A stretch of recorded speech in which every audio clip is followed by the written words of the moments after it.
بسم الله الرحمن الرحيم، والصلاة والسلام على أشرف المرسلين سيدنا محمد وعلى آله وصحبه وسلم أجمعين. أهلا وسهلا بكم أصدقائنا في فيديو جديد. موضوعنا النهاردة عن أصدقائنا اللي بيتوهوا في منطقة التجمع، وبرضو اللوكيشن بيجيبهم في المنطقة اللي هي الغلط بتاعت كل مرة، هي اللي هي منطقة المحكمة بتاعت التجمع الخامس. المرة دي مجموعة من الشباب على مدى اليومين الثلاثة اللي فاتوا كنا بنشوف شباب عندهم 12 14 15 سنة بيجوا وبيسألوا على دار ضباط الوقود في المنطقة بتاعت منطقة المحكمة. طب انت جاي يا ابني هنا ليه النهاردة؟ يقول انا عندي ماتش كورة فجاي وكده، فبيكتب طبعا. هنشوف دلوقتي هو لما بيكتب دار ضباط الوقود على جوجل او على جي بي اس هيديله ايه. احنا كتبنا اهو دار ضباط الوقود، فهندوس على تمام. هنشوف اللوكيشن هيودينا فين.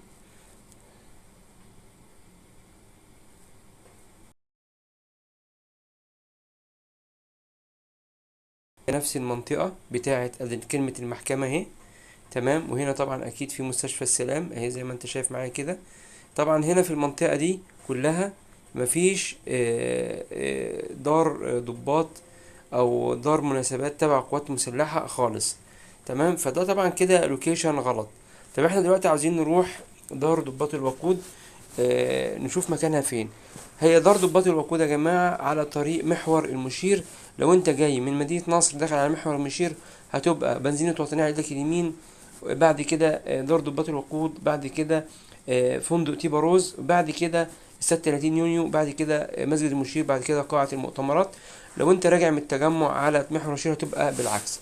فاحنا دلوقتي هنرجع تاني وهنكتب بدل ما نكتب دار ضباط الوقود لان واضح ان هي مش متسجلة على الموقع، فهنكتب استاد 30 يونيو. ده طبعا مشهور جدا هناك اهو، استاد 30 يونيو محور المشير. وهندوس اتجاهات هنشوف هيودينا فين.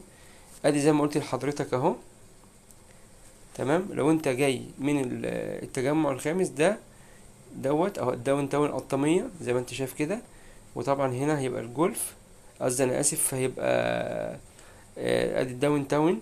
وبعد كده ادي محور المشير، وادي الدائري اللي جاي بالعرض اهو مكتوب عليه الدائري. هنطلع الكوبري بتاع المشير وهننزل الناحية التانية، تمام. ادي قاعة المؤتمرات وادي مسجد المشير. وبعد كده هنا المفترض ان هنا في الاستاد بتاع 30 يونيو، هنا في ملعب تنس اهو دوت الاستاد، تمام. وادي فندق لافاندو وادي مسجد المشير تاني، تمام. المفترض ان هنا الاستاد ادي كده هنا اللي هي دار ضباط الوقود زي ما حضرتك شايف معايا.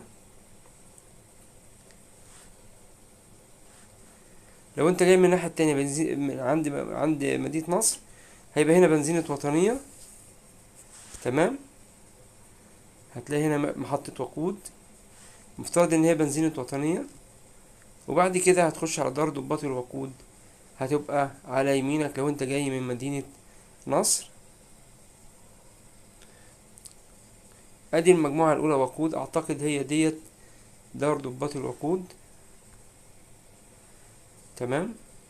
وده ملعب بادل، دي المنطقة اللي فيها الاستاد بالملاعب بتاعته. فهنا كده هيبقى دار ضباط الوقود يا جماعة، عشان لو حد رايح. وبعدين اللي اكتشفنا فيه ان هو كمان فيها قاعة افراح.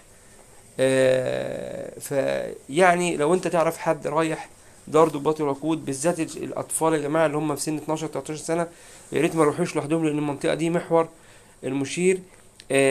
عشان تعدي محور المشير دي مشكلة كبيرة، تمام. فلازم يكون مع حد كبير عشان ياخد باله منه.